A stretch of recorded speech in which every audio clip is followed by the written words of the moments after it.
जैसा कि आप स्क्रीन पे देख रहे होंगे कि यहाँ पे टोटल 1, 2 और 3 केस हैं। ठीक है, 3 केस को हम चाहे तो 1 बाय 1 स्टडी कर सकते हैं, बट बेटर विल बी कि हम कहानी को जनरलाइज कर लें ताकि 3 बार अलग अलग ना करना पड़े, एक बार ही में बात बन जाए। तो सबसे पहले यही जो सिस्टम जिसे लिफ्ट करना है रिपीट करेंगे, दोबारा से इसे बना लेते हैं। और अब हम इसमें 2 तार जोड़ लेंगे, एक और एक और। ठीक, ये 2 तार इस पॉइंट ओ पर आके अटैच हुए हैं। इसे आप चाहो तो ओ बोल लो या ए बोल लो। फिर आप पॉइंट ए पर अपवर्ड डायरेक्शन में एक फोर्स लगा सकते हो, जिससे क्या होगा कि ये सिस्टम लिफ्ट हो जाएगा। बताना है कि टेंशन यहाँ पर ये जो तार हैं, ये स्ट्रिंग्स हैं, जो भी आप कहना चाहें, में कितनी आएगी। अभी यहाँ जो टेंशन आएगी, ये टेंशन वेरिएबल थीटा के टर्म में होगी। थीटा क्या है? एंगल यहाँ पे एक मेंशन करना होगा। एंगल कौन सा? ये जो मैंने लाइन बनाई है ये एक इमेजिनरी लाइन है, कोई तारवार नहीं है। और इस इमेजिनरी लाइन का यहाँ पे जो एंगल है फ्रॉम दी वायर, ये थीटा है। ठीक है, ऐसे इधर भी होगा, कहानी टोटली सिमेट्रिक है। अब पहली बात तो आपने ये समझ में आ गया होगा कि जब हम इस सिस्टम को ऊपर उठाना चाहेंगे तो इस सिस्टम का जितना वेट है एटलीस्ट उतना तो लगाना ही होगा। तो यहाँ पे सिस्टम का वेट मैंने मान लिया W, mg भी कह सकते हैं आप इसे। इतना ही आपको ऊपर की डायरेक्शन में लगाना पड़ेगा। अब ये जो W आपने लगाया है, due to that in wires में टेंशन कितनी आएगी ये निकालना हमारा कंसर्न है। तो पॉइंट ए को हम रीड्रॉ करेंगे, इस पॉइंट का फ्री बॉडी डायग्राम बनाएंगे। इस पे एक फोर्स तो ऊपर को लगेगा W, बाकी ये जो तार हैं, ये तार की वजह से एक फोर्स और लगेगा। यही कुछ नहीं, बस रस्सी का टेंशन बोला जाएगा। ये T हो गया और ये T हो गया। जो अगर आपको अभी कुछ दाएं बाएं हो रहा है समझने में, तो आप ऐसे एक और एरो बना लो, ऐसे एक एरो और बना लो। ये भी रस्सी का टेंशन ही है, और इसी टेंशन की वजह से ये आपका जो ब्लॉक है या लिफ्ट है या जो भी आप कहना चाह रहे हैं वो लिफ्ट होगा। राइट, ये टेंशन जो है दोनों एंड से जो आएगी, ये वाली, ये इस ब्लॉक को लिफ्ट करेगी। तो यहाँ पर 2 इक्वल एंड अपोजिट फोर्सेस बताए गए हैं ताकि आप क्लियर समझ पाओ टी का मतलब क्या है। ए पॉइंट पर ये जो फोर्स लग रहा है रस्सी के द्वारा लगाया गया है ए पॉइंट पे, और ये जो फोर्स लग रहा है ये रस्सी के द्वारा लगाया गया है इस लिफ्ट पे। सेम हियर, ये जो फोर्स है रस्सी के द्वारा इस पे लगाया गया है, ये जो फोर्स है रस्सी के द्वारा पॉइंट ए पे लगाया गया है। तो पॉइंट ए पर लगने वाले फोर्सेस पर हमें बात करनी है। तो मैंने यहाँ पे इसको ड्रॉ किया, जो लेफ्ट वाले वायर ने पॉइंट ए पर अप्लाई किया है। ऐसे ही राइट वाला वायर ये भी अप्लाई करेगा। अब यहाँ पर आपको फोर्सेस को इक्वेट कराना है, आई मीन बैलेंस कराना है। तो इसके लिए कंपोनेंट करना होगा।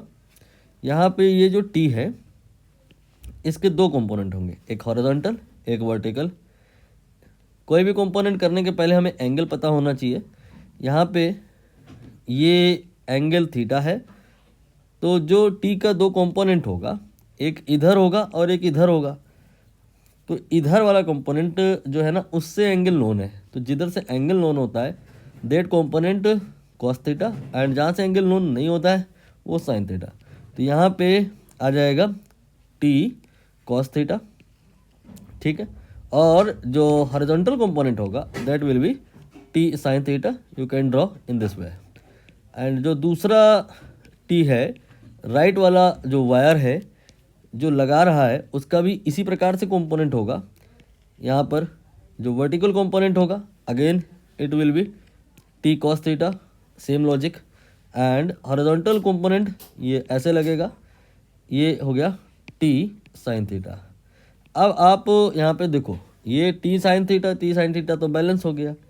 हॉरिजॉन्टल बैलेंस ड्रॉ कर लिया आपने, वर्टिकल बैलेंस अब कैसे करेंगे, डब्ल्यू जो ऊपर लग रहा है वो डाउनवर्ड डायरेक्शन में जो नेट फोर्स है दोनों को जोड़ दिया जाएगा, तो ये 2t cos थीटा हो जाएगा, से इक्वेट हो जाएगा। तो यहाँ पे डब्ल्यू जो आएगा that will be 2t cos theta, and if we are interested in tension that will be W upon 2 cos theta.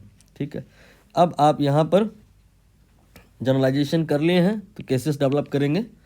सबसे पहला थीटा ज़ीरो मान लो, थीटा जो आप अगर ज़ीरो मान लिए तो यहाँ पे cos ज़ीरो आएगा, cos ज़ीरो याद होता है आपको, ये 1 होता है, तो यहाँ पे जो t आएगा दैट विल बी w/2। और जो अगर थीटा आपने मान लो 90 ले लिया, समझ रहे हैं ना, 90 का मतलब cos 90 का मतलब कितना, ये cos 90 जीरो होता है। डिनोमिनेटर में जीरो के करीब कोई क्वांटिटी अगर आप रख रहे हो तो ये वैल्यू बहुत ज़्यादा हो जाएगी, ये टेंशन इनफाइनाइट अप्रोच करेगी। और अब आप यहाँ से पैटर्न भी समझ सकते हो कि जो थीटा अगर 0 to 90 इंक्रीज़ करेगा तो जो t है वो w/2 से इंक्रीज़ करके इन्फिनिटी को अप्रोच करेगी। अब इसका सिग्निफिकेंस देखिए, यहाँ जो 3 केसेस हैं आपको आसानी से समझ आएंगे। यहाँ पे देखिए ये जो थीटा बनेगा, एक बार रीड्रॉ कर लो, ये जो थीटा बनेगा और इधर जो थीटा बनेगा, क्या दोनों एक जैसा ही है? मुझे तो नहीं लग रहा है, मुझे तो ऐसा लग रहा है कि इस वाले पॉइंट को आपने नीचे की तरफ पुश किया है, तो यहाँ पर ये वाला कन्फिगरेशन आ गया। और जब आप इस वाले पॉइंट को पुश करके नीचे लाओगे और थर्ड वाले कॉन्फ़िगरेशन को बनाओगे तो रियलाइज़ कर सकते हो थीटा अब आपका पहले से ज़्यादा हो गया है। जैसे नहीं समझ में आ रहा तो कुछ ज़्यादा नीचे पुश कर लो और डीप में चले जाओ, ये देखिए अब ये थीटा धीरे धीरे ना 90 की तरफ जा रहा है। अगर ये पॉइंट बहुत ज़्यादा ऊपर होगा तब आप रियलाइज़ करो एंगल जो थीटा बनेगा वो बहुत कम होगा, जीरो के आसपास। तो जब जीरो के आसपास वाली बात होगी दैट टाइम जो टी होगा वो w/2 होगा, और जब 90 के आसपास वाली बात होगी उस समय टेंशन बहुत ज़्यादा होगी। मतलब बेटर विल बी कि जब आप इसको कैरी करना चाहते हो तो इस पॉइंट को बहुत ज़्यादा हाइट में रखो ताकि ये एंगल बहुत कम बने, और एंगल अगर बिल्कुल जीरो के पास पहुँचा दिया आपने तो टी w/2 आएगा, otherwise T will be very large, specially if that point is little relatively बहुत नीचे हुआ देन। ठीक, अब आप 1 and 3 में समझ गए होंगे कि 3 में t बहुत ज़्यादा होगा और 1 में कम होगा। 2 के बारे में शायद आप समझ नहीं पा रहे हो, ये कुछ नहीं, जीरो वाला ही केस है। आप अगर नहीं समझ पा रहे हो तो इस अलग से डील कर लो। इस पॉइंट पर आप लगाओगे w के बराबर का, mg के बराबर का फोर्स, और यहाँ पर एक t ऐसे आएगा, एक t ऐसे आएगा, ये दोनों t मिला के 2t जो आएगा that will be equal to mg। So t will be equal to what, mg/2 and mg/2।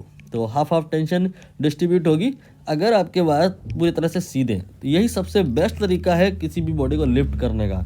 अगर आप कुछ एंगल वैंगल दे करके लिफ्ट करते हो तो टेंशन t/2 से बढ़ेगी, और एंगल बहुत ज़्यादा हो जाएगा तो t बहुत ज़्यादा बढ़ जाएगा, और जितना ज़्यादा पॉइंट नीचे कर दिए रस्सी में टेंशन उतनी ही ज़्यादा बढ़ जाएगी और उसके ब्रेक होने के चांस भी बढ़ जाएंगे। अब आप क्वेश्चन में देख लो बचा क्या है, ये लिखा है ना greatest in third, I think यही सही होगा।